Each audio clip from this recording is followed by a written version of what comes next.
Yeah, I'm going there again.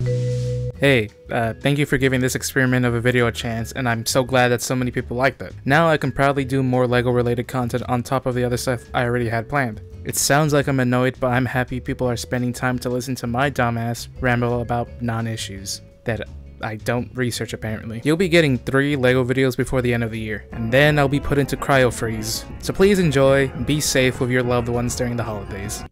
Oh my god, like, can we talk about like the political and economic state of the world right now? But yes, economics. LEGO investing has been around since Adam and Eve were at that one garden. No need to fact check me, this is real. LEGO costs a lot nowadays. Official pricing is starting to look like resale prices, and yet every year more and more people get into the hobby, with more and more people coming in with intentions of making money. Anything inside the box can be sold, including the box. People leeching off of fans for monetary gain is not a new practice. It's something that always comes with anything gaining attention. Back then it existed, but in a very low-key manner, because there were fewer fans back then, so the market for LEGO reselling was smaller. But as the community has grown over the years and the addition of idiots born around this time period, the community has grown to the highest it's ever been. And with that comes the leeches, those who are already around the corner trying to get an extra dollar in this economy. And my controversial take about LEGO reselling is that...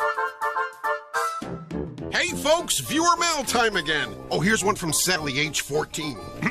Dear Pig, aren't you interrupting the story at the most suspenseful part? Well, the answer is yes, Sally. Yes, I am. Keep those cards and letters coming.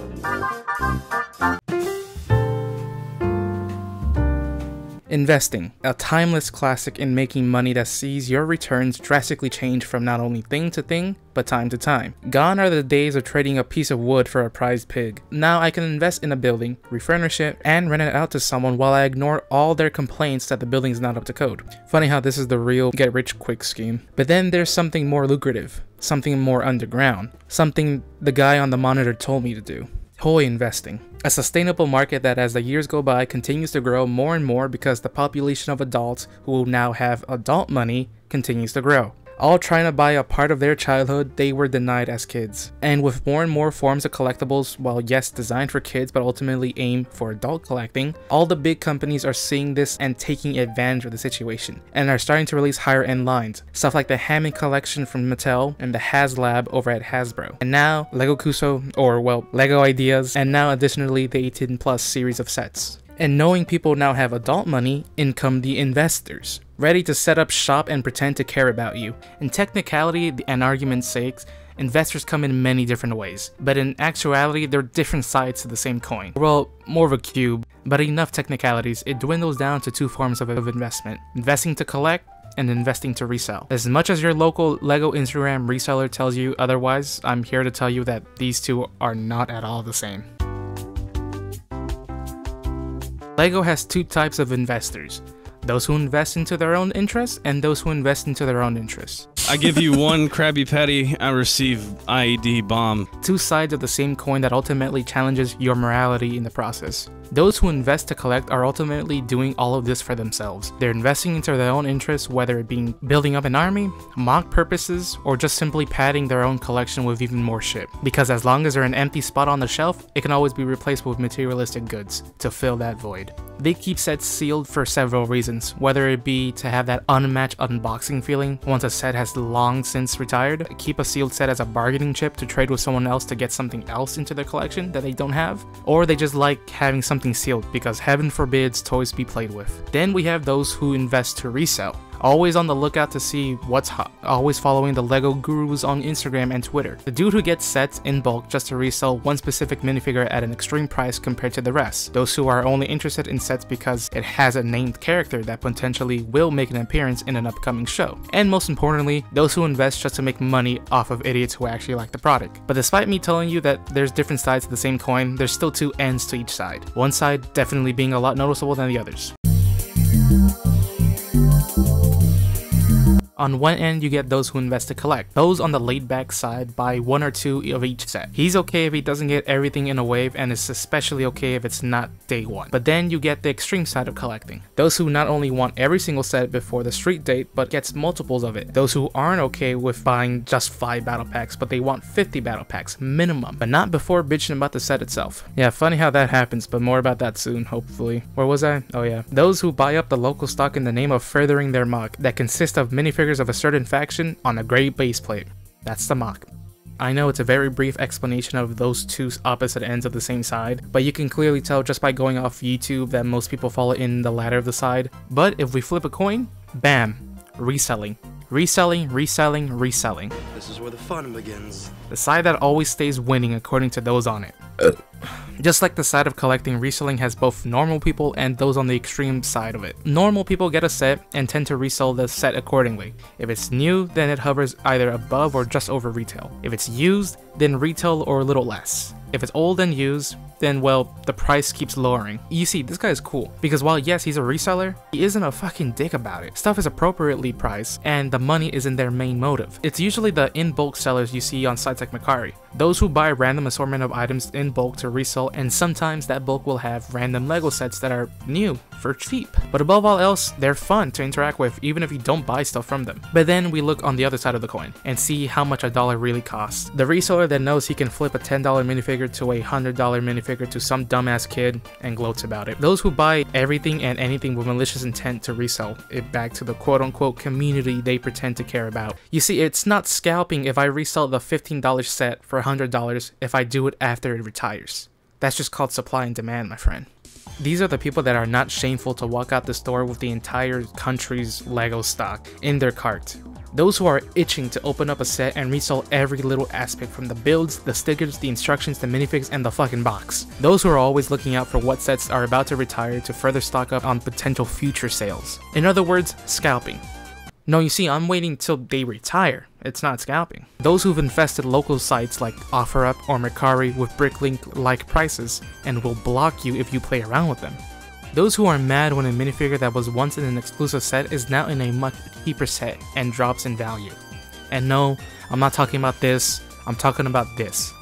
And other countless times it's happened in the past with arguably less outrage the further you go back. Either way, those type of content creators loom over the resale market, influencing prices, telling their fans it's actually better to buy at this price than Lego's official pricing, even though the reseller price is higher. Make it make sense, I guess. I don't fucking know. There's more I can say about it, but it will just get repetitive, I swear. This has been my 9th rewrite of this script. I just want it to be out there, okay? I don't want to fucking continue this. Okay, one more. Those who are out in the wild ready to buy sets before they release and then proceed to get mad when they are told they can't buy the sets because they're legally not allowed to sell them early, and then proceed to make a 10-minute video on how you should never shop there ever again. Listen, I was gonna show you a clip of the video, but this guy has literally scrubbed the video off the face of the internet. I can't find a single re-upload of it, but his tweets on the event are still up, so yeah, I find it funny. Only the best is good enough.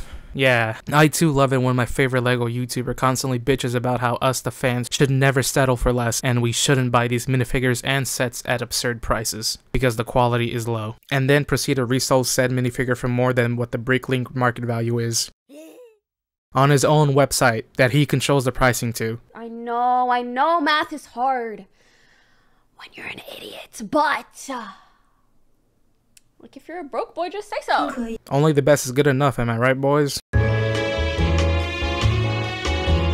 Alright, I'm gonna give you a splash of water to the face. It's not always the scalpers. More times than not, it just boils down to bad distribution. The distribution of products is something that only resellers complain about, and those who are in the know. This group is the minority, but sadly the loudest. The problem with Lego and its distribution is that this is a case-by-case type of thing, as everyone everywhere in the world will have different counts of how good or bad distribution is, no matter what. Not every store in the world will be getting the same number of Lego Star Wars sets.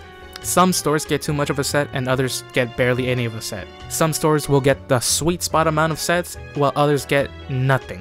This is a very big thing and yet no one really talks about it. Why? I don't fucking know. Distribution sucks. It sucks being at the store that gets everything but the specific set you want, because there's absolutely nothing you the consumer can do about it. It all relies how much each store orders in their stock. I remember when I was working at Walmart, I suggested to the manager to order more Lego Star Wars sets as it was constantly going out of stock, and the dude just looked at me and just Turns out he was also backdooring video games, so I put 2 and 2 together and got my answer why my local Walmart was always low on Lego Star Wars sets. But if it's not your local manager, then it still boils down to the scalper. They're there with a piece of paper with both the DCPI and UPC codes on them, asking workers to get the sets from the back, but also getting mad if they can't buy the sets weeks before the street date. First world problems at its finest. Alright, despite everything I've said, I'm just gonna say how it is. Reselling is good to an extent. Alright, so as my subscriber count lowers and the viewers leave, let me speak to the people getting out of their seats. A demand for a product will always exist. The higher the demand, the higher the price. The more people that buy at that price, the more that price is cemented as the normal resale price. Lego will always be in demand, and Lego Star Wars is the poster child of demand. As more and more people join our community, the demand for older sets grows higher and higher, creating a bigger market and attention for our hobby. Stuff will always have value, not to the same extent as gold in some cases, but it's our perception of value that's our driving force making these decisions. And the worst part being, when people buy at these prices, it gives more validity that this should cost this much. To the normal people like you and I, there will always be alternatives for sets. There's always those in-bulk sellers that I mentioned earlier. You just gotta be on the lookout for these, as they only ever stay listed for minutes before they are sold. This is my Christmas gift to you. If you're in the market for minifigures, I recommend you not spend your hard-earned money towards official minifigs like Rex or a Boba on the resale market, but instead go into the world of customs. Minifig customs have improved in quality drastically in the past decade, and shit, even in the past 2 years. They have just hit a new standard that is basically plateaued, and there has never been a better time like the present to buy some customs. Does it sound like an ad? Yes, but holy shit, I wish I was sponsored. These guys make amazing fucking works. Fully support these guys, even the resellers, because they don't fucking gouge you. Now yes, let me just get this out the way. They are expensive,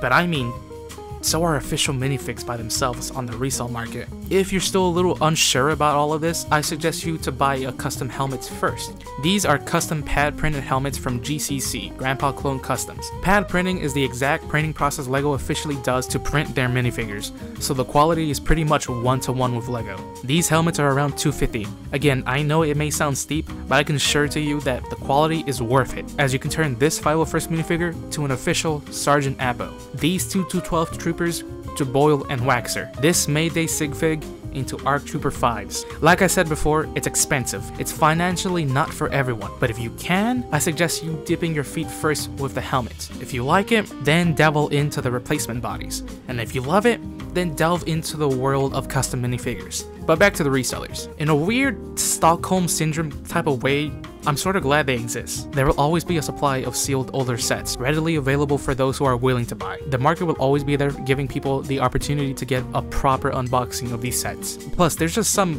coolness that surrounds something like a sealed 1999 X-Wing. But of course, it's Lego. When it comes to these sets, they can easily be priced out on Bricklink if you really want it and just don't care for the minifigures.